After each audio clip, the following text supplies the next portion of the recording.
Warning, the following video contains spoilers for Star Trek Picard. Now, ahead, warp factor 8. Engage!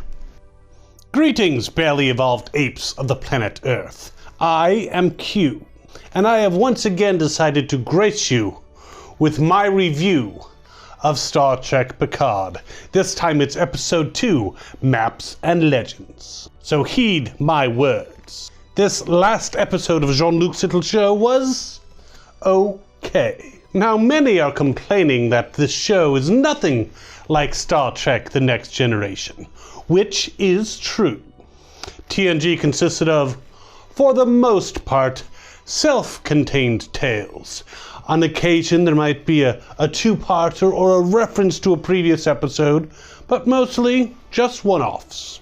This new show is serialized. Each episode builds up to the next.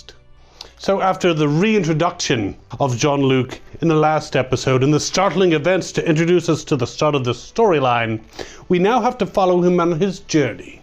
However, before we did that, we did get a flashback to Mars 14 years ago with all those synthetics going rogue.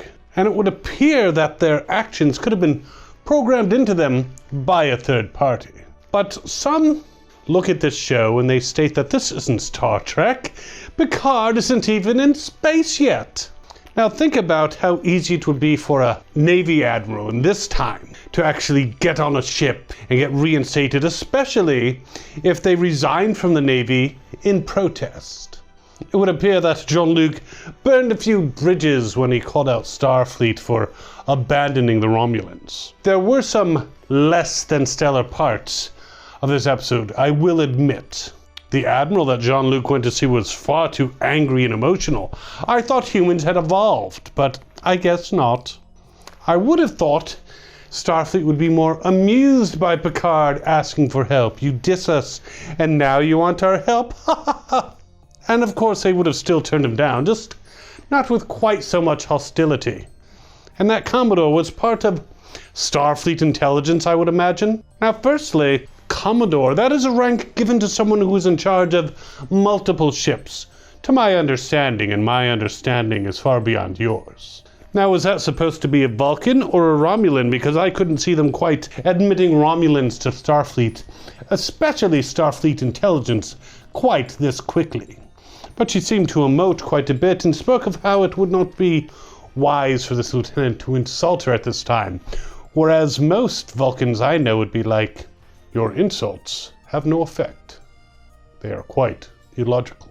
Now this lieutenant that was supposedly insulting turns out to be a Romulan in disguise, and the one who spearheaded the eventual destruction of Daj. What a convoluted plot we're getting into here.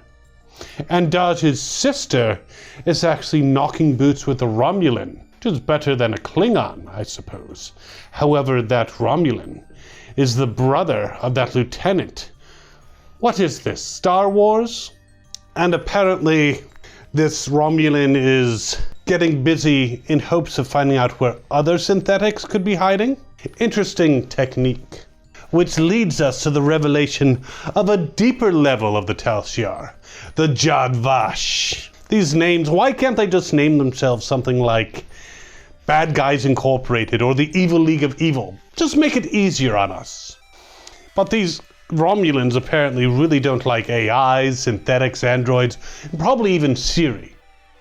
I wonder if they're going to tie this somehow into Discovery and the rogue AI that they defeated. Wouldn't surprise me, but they haven't quite made their reasons for this hatred clear. Not quite yet. So this episode was a lot of setup, showed the synthetics may have been controlled, and having Jean Luc trying to find answers to the mystery of Daj. And, of course, how's he going to get off planet? That's important. I would think he should just go to Mos Eisley Spaceport. Should be easy enough to hire a pilot and a ship. After all, McCoy was going to do it in Star Trek 3, The Search for Spock. But they don't have money. That's a problem. And yes, it is rather convenient that Jean Luc's two flatmates are former Tal Shiar. Made it very easy for him to find out about this special subgroup of Romulans. Oh, but there was that part where Jean Luc's old friend from the Stargazer showed up with his medical report. Picard is in great shape, except of course for the start of a degenerative condition. Rheumatoid syndrome is something that Jean-Luc was shown to have back in the episode All Good Things. Now this is not to say the future that was shown in All Good Things is going to occur, because that was part of my test. Besides, with no data and Riker not being in Starfleet anymore and no sign of Jean-Luc's wife Leah, that future will not come to pass. But rheumatic syndrome can still flare up. What a bitch. The one thing though that did bother me about this was how Laris and Picard just beamed right into Daj's apartment. They looked around. It's not a crime scene, so the police didn't block it off, and it's not open to the public. It's a private residence, so how did they just beam right inside? If there's no evidence that Daj is dead, there's no reason why it would not be still a private place. And if I were human, which I am far above that, I would have an issue with someone being able to beam directly into my apartment without a key. And somehow I don't think that Daj took the time to give Picard any type of key or access code prior to her rather explosive ending. Still, overall, it was an okay episode.